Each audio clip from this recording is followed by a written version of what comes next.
first slide that I have here asks us the question, what is love? And love is a verb. It's been used in sentences, so if it's placed in that position of being a verb, that means that there's action associated with it. Love is a behavior. Love is the way we show up, the things we do, the way we speak, the way we treat one another. I think that pretty much encapsulates the majority of the activity that we have, regardless of whether it's personal, business, in association with people we've never met before, traffic, okay? How are you showing up? How often do we check in? How am I showing up? How am I doing the things that I do? And how do I speak to others? I had this occasion yesterday. I was watching my grandson. I won't say babysitting because he's 10 years old. I was watching him Friday night and into Saturday morning. And I don't know what the thing is with parents versus grandparents. But my son and daughter with my grandchildren are always talking about having to reprimand them and put them in their room and do all these things and so on. And I go there and no arguments, no tussles, we get along great. Of course, I buy them everything they want and take them any place they want to go. So, but it was an interesting conversation yesterday morning because my son was to get up and take my grandson to baseball practice at 8:30 in the morning. And Josh made an excuse to my son and said, I don't want to go because the other players make fun of me. And my son, to a degree, recognized that over these years when he's been supporting my grandson in baseball, that he has been kind of a protector to him. And whenever there have been any little scuffles or whatever, he's usually broken it up instead of letting the kids work it out themselves. And now Josh is finding that he doesn't want to go places because his dad is no longer a coach. His dad is just an innocent bystander watching. And so they got into the argument. I didn't hear them. I was upstairs sleeping. When I came downstairs, my daughter-in-law said, you didn't hear the scuffle this morning? And then the dog got into it. When my son and grandson start arguing, then the dog starts barking. Well, I didn't hear any of that. So I said, Joshua, what is the problem? Just like that. And he said, well, they just make fun of me. And I said, well, what do you do to defend yourself or to say something to them? Well, he turned around and walked out of the room. So my son, I could see, was really frustrated.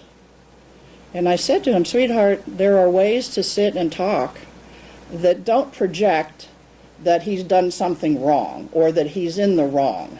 It's about having a conversation. It's about showing love. That's a phase of choosing love unconditionally.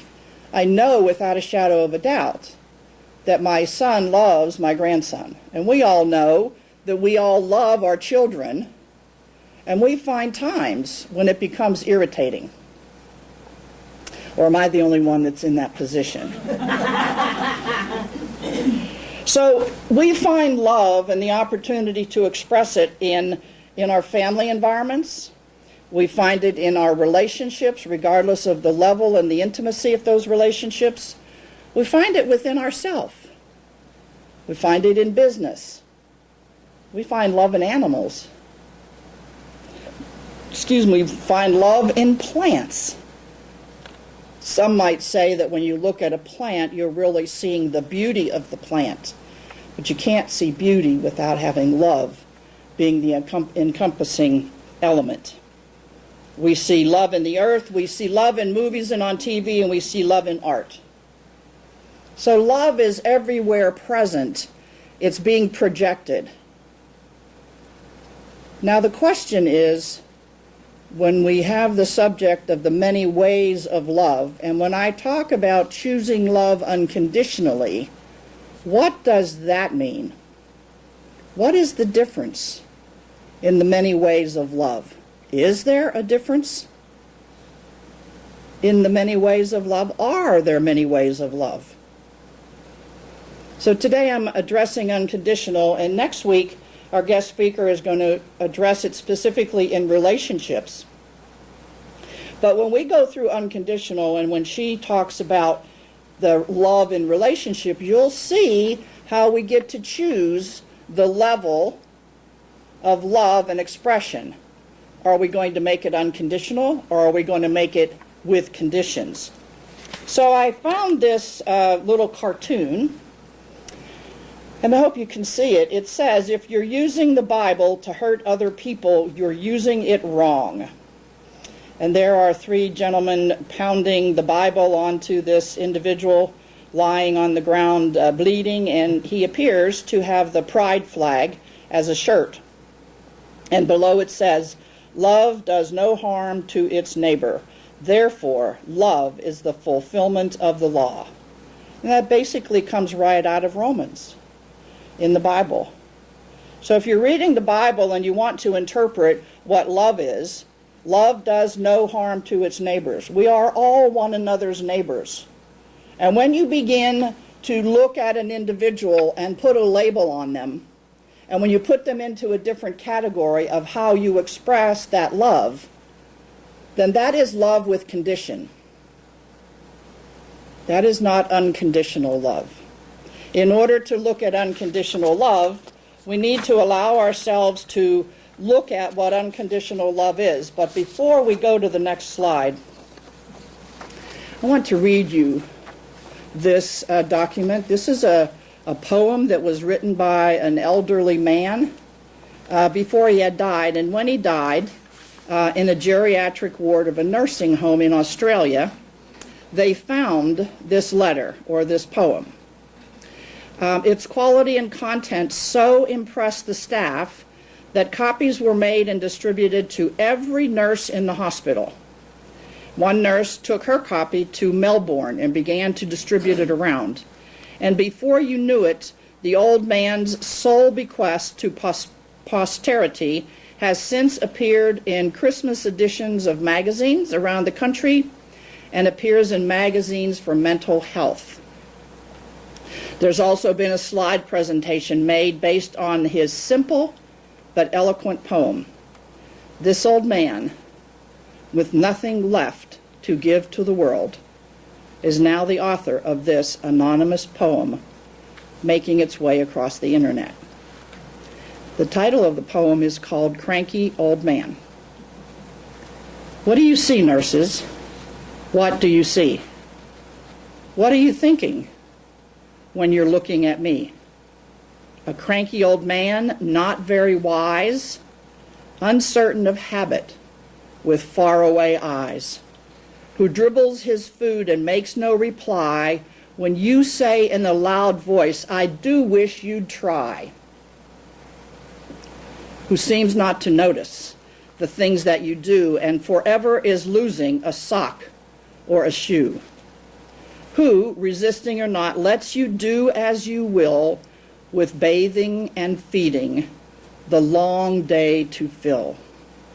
Is that what you're thinking? Is that what you see? Then open your eyes, nurse. You're not looking at me. I'll tell you who I am as I sit here so still, as I do at your bidding, as I eat at your will. I'm a small child of 10, with a father and a mother, brothers and sisters who love one another. A young boy of 16, with wings on his feet, dreaming that soon now a lover he'll meet. A groom soon at 20, my heart gives a leap, remembering the vows that I promised to keep. At 25 now, I have young of my own who need me to guide and a secure, happy home. A man of 30, my young, now grown fast, bound to each other with ties that should last. At 40, my young sons have grown and are gone, but my woman's beside me to see I don't mourn. At 50 once more, babies play round my knees. Again, we know children, my loved one and me. Dark days are upon me. My wife is now dead. I look at the future. I shudder with dread. For my young are all rearing, young of their own, and I think of the years and the love that I've known. I'm now an old man. Nature is cruel. It's just to make old age look like a fool. The body it crumbles. Grace and vigor depart. There is now a stone where I once had a heart. I remember the joys. I remember the pain. And I'm loving and living life over again. I think of the years, all too few gone too fast, and accept the stark fact that nothing can last. So open your eyes, people. Open and see. Not a cranky old man. Look closer. See me.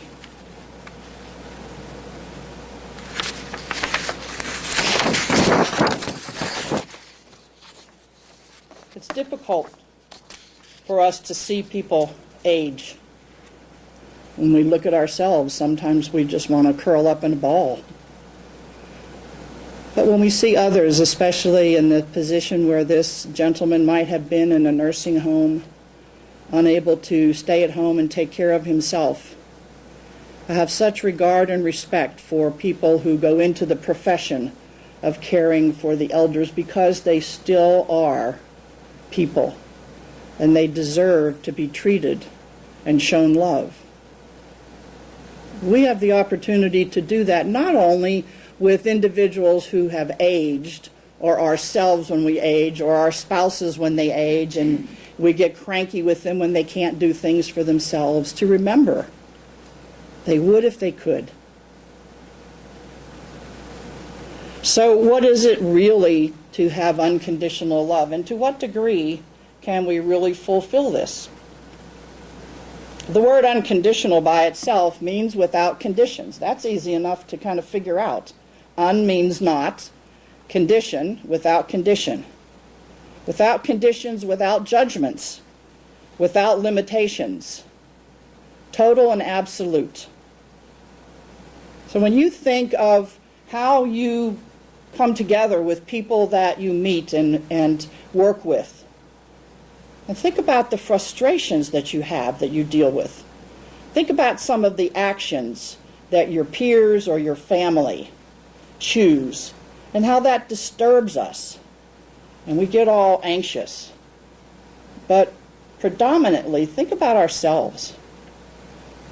The unconditional love aspect cannot be given to anyone else until we can give it to ourselves. That practice begins right here. If, like the apple is white on the inside and we have not paid attention to it or acknowledged it, now is the time to look within ourselves and ask ourselves the question, how much do I love myself? Am I in an unconditional loving state with myself? I would imagine that's difficult for us to consider. Because if we had to show unconditional love with no conditions, no judgments, no limitations, no provisions, that means that we would have to accept everything as it is, everyone as they are, every comment that is made, surrounded in love. Now, by surrounding it in love doesn't mean we have to agree with it. But not agreeing with something is not the grounds for combative conversation.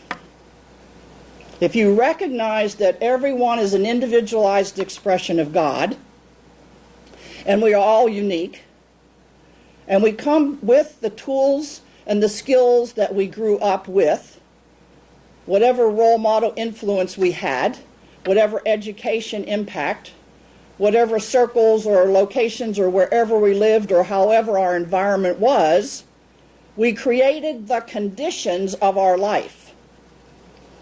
And when we're talking about choosing to love unconditionally, it means that we've got to start in here. And when I find something that irritates me, or when I find myself judging something, or when I start putting conditions on the manner in which I can have a relationship with somebody, I get to look at my expectations, not theirs. A couple of weeks ago, I was counseling a couple that is going through some tough times. And they've been married probably for about 20-some years.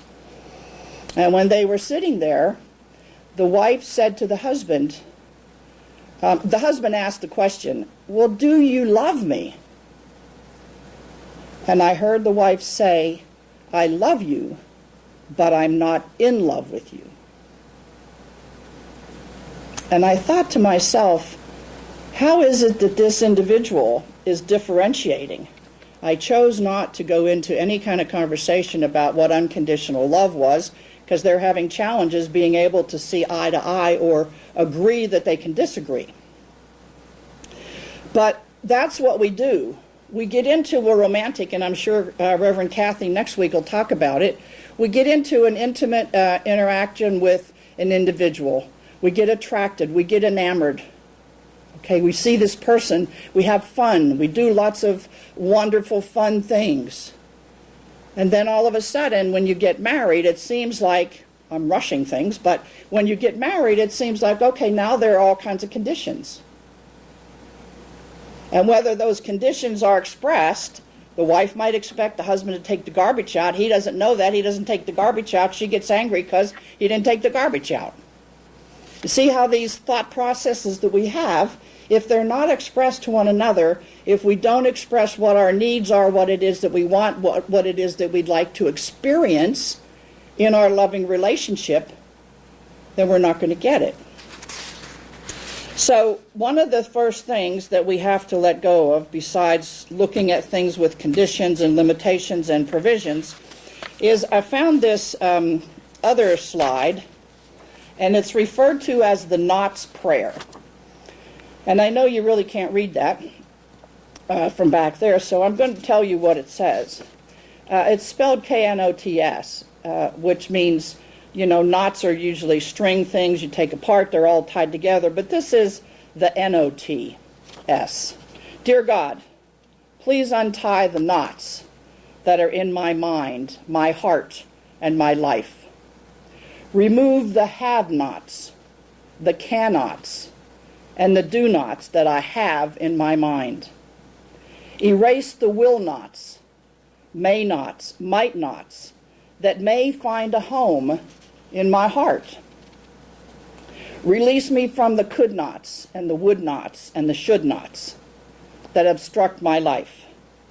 And most of all, dear God, I ask that you remove from my mind, my heart, and my life all of the am-nots that I have allowed to hold me back, especially the thought that I am not good enough.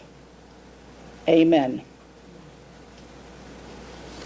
I think this is really something that's worth thinking about. When we say that in the science of mind we practice affirmative prayer, and then in the affirmative prayer, after recognizing that God is all there is and that we are one with God, we set in motion whatever condition in our life is happening that may not be suitable to us, that we'd like to experience differently, that we want to have it be another way. And so what we do in that affirmative prayer is we put into the affirmation the condition healed and revealed in the truth and the wholeness of what it is. And so everything is turned around, all the knots are eliminated, and we recognize that with God, all things are possible. And that's what affirmative prayer is about. That's what we practice. We practice wanting to remove ourselves of anything that blocks the essence of love that God is through us. And it is our responsibility to take care of that.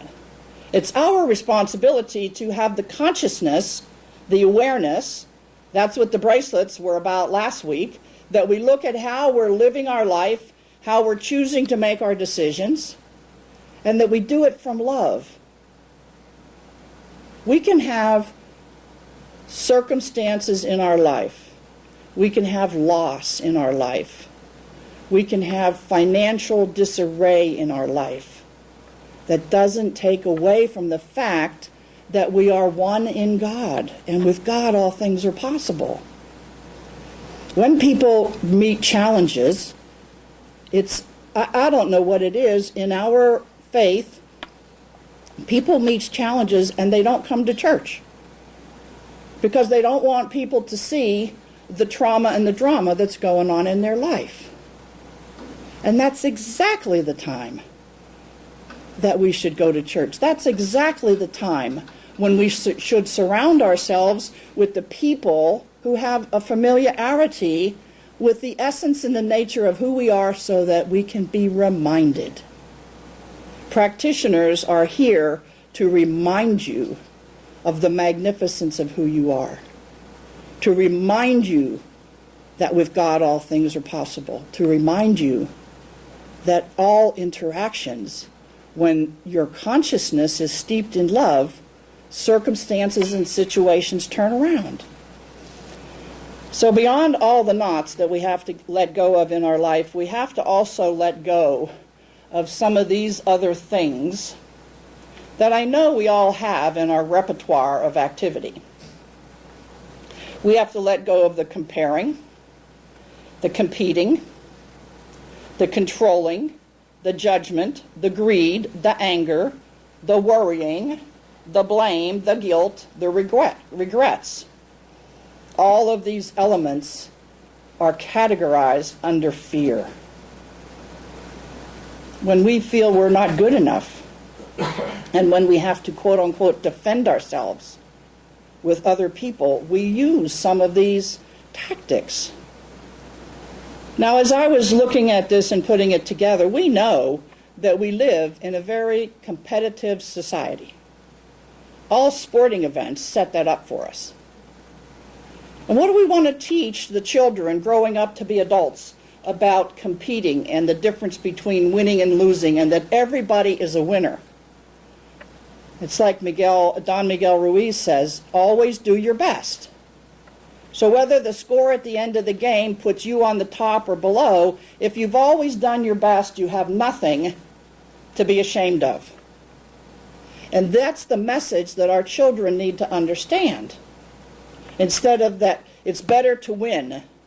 And when you're a loser, people call you a loser and you're no good. Those are the kind of things that set up the circumstances similar to what my grandson is experiencing. And many other people and young children these days where the bullying is so dominant.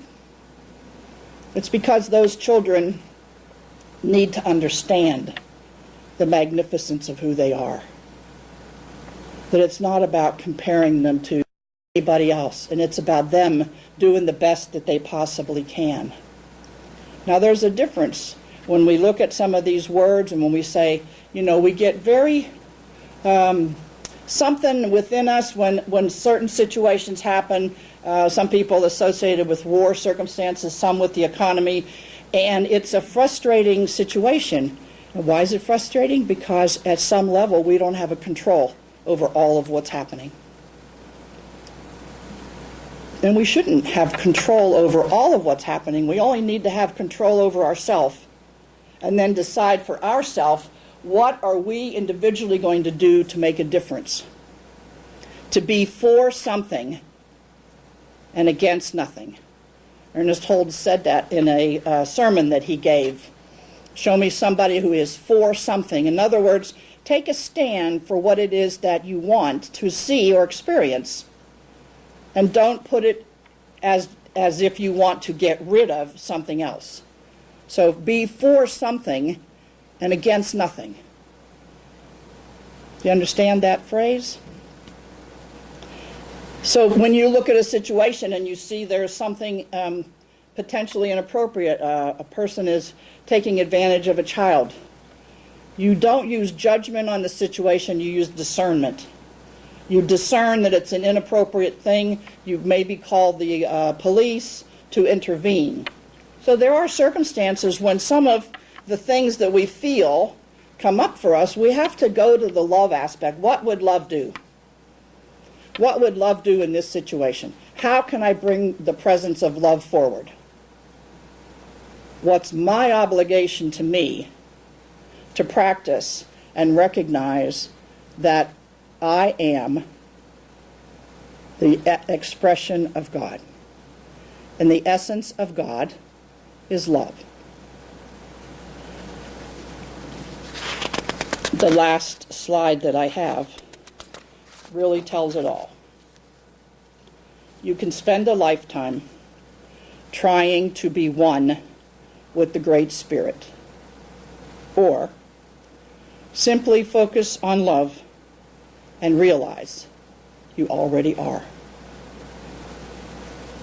It's not about seeking to find that connection. What you are seeking is seeking you right here, inside of you. It's there, it's present. The deeper that you have the awareness of this truth and practice it for yourself, the more you will recognize that love will be a presence that you express in all that you do. Let's take that into prayer right now. As I close my eyes, I go into that place of the Most High where I commune with that presence of God, that loving expression that permeates my being. And I affirm right here and right now that I am one in the essence of God. And I know, too, that everyone in this room is the essence and the expression of God.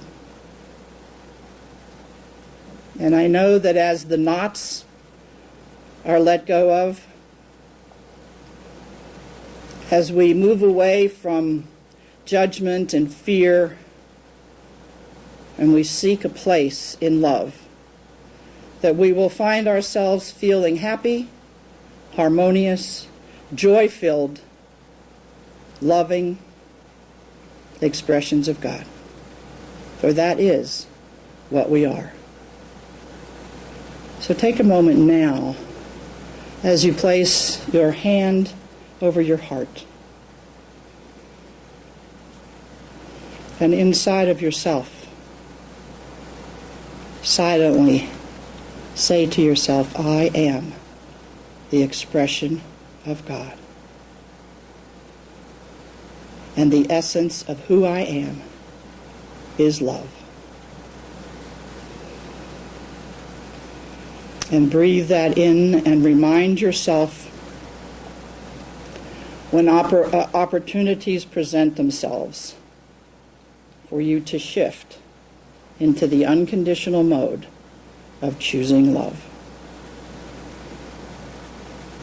And as we do, I call it good and very good. We are blessed. We are the blessings. Let us join together and affirm it.